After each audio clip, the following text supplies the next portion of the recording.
This is Papa John, and he is the bravest man I know. To understand why I think this, we need to go over some quick backstory. I used to be in the Army, and from 2007 to 2008, I deployed to Afghanistan. We, the Army, didn't have enough interpreters from America who also spoke Pashto, so we would hire local Afghans who spoke English to translate for us. My job required an interpreter, so I worked closely with these local interpreters daily. After America's withdrawal from Afghanistan, I was able to find out what happened to Papa John. He made it here to America, so I went to visit him. Last time I saw him was in 2008, so it slightly worried me that he wouldn't remember me. My entire time in Afghanistan was with him. I only worked with a handful of interpreters, so to me, they all stand out in my memories. But Papa John spent the majority of his adult life in Afghanistan, where he worked with countless soldiers over 14 years. I was very relieved to see him in person, as I could tell. He clearly remembered who I was. When I was in Afghanistan, I never asked Papa John why he was helping us. I ignorantly assumed he was helping us because he wanted to move here to America. If you didn't know, there's a special fast pass visa for local interpreters. They help our military out for X amount of years, and then Uncle Sam will bring them over here and give them American citizenship. It wasn't until this visit that I actually learned why Papa John risked life and limb for over a decade fighting against the Taliban. Papa John helped us because he hated the Taliban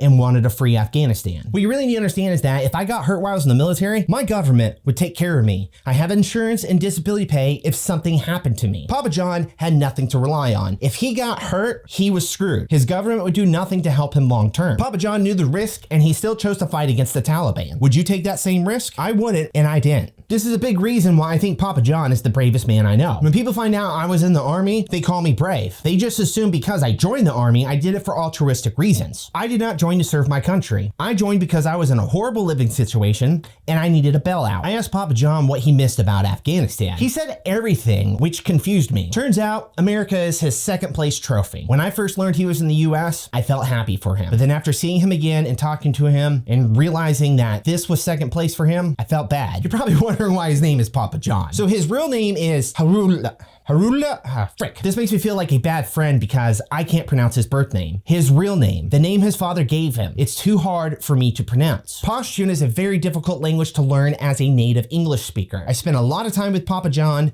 while in Afghanistan, trying to learn as much of his language as I could, but I still can't say his real name. Singe, Jorde, Chaim, Harate, Zuma, Num, Zakriya. That's all the Pashtun I still remember. Whoopsie doodles, went off on a slight tangent there. So because his name was too hard for us to properly pronounce, a soldier gave him the nickname Papa John, and it just stuck. John, I'm genuinely sorry that I cannot pronounce your real name. I'm gonna send this to him to watch before any of y'all see it, so everyone say hi Papa John in the comments. The hospitality of Afghans knows no bounds. The meal he prepared for me and my wife was amazing. Looked like something out of a movie. At the time, Papa John didn't have his green card yet, so he can't work. Even though he didn't have a lot of money, he went above and beyond sharing what he could with me. To do that for someone you barely know and haven't seen in 14 years, that speaks highly to who he is as a man. Side note, I need to go on a rant about this DBZ. Side note, I need to go on a rant about this DBZ pic.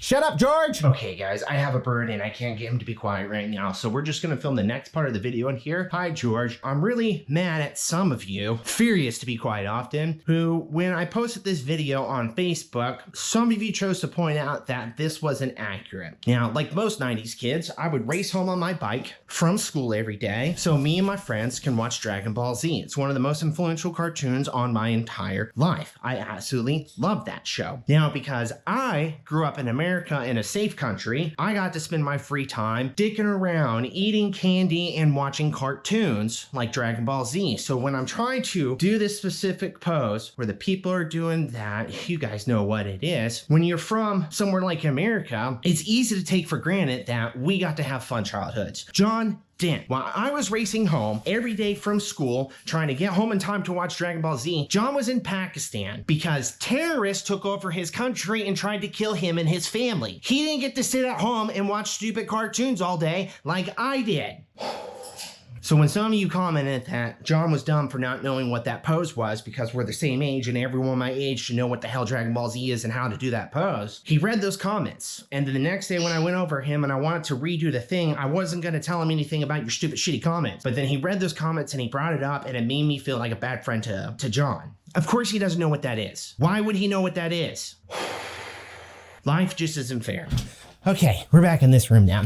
Some interesting things I learned about my visit. While in Afghanistan, the local Terps would avoid Americans because they didn't want us to know that they didn't speak English very well. Or in other words, they were faking it until they made it with their English skills. I had the great honor of informing Papa John that this fake it till you make it is one of the most American things possible. While they were all waiting for their green cards, they worried about having a simple misunderstanding with an American in public that might get them deported. Like if they got into a random argument with an American while at a grocery store, they would be punished for it. They would be sent back to Afghanistan. They did tell me that they were very pleased to find out that this was an unfounded fear. They were very happy to be welcomed with open arms by the American people. Learned about Uber being an easy job for immigrants because the app does everything for them. They don't have to speak English well or be good at American culture and customs to get a job and become self-sufficient. The Uber app tells them where to go and when to be there. They don't have to worry about learning every American road sign. They just follow the on-screen instructions. Uber is amazing, and I don't think they get enough credit for what they do for immigrants.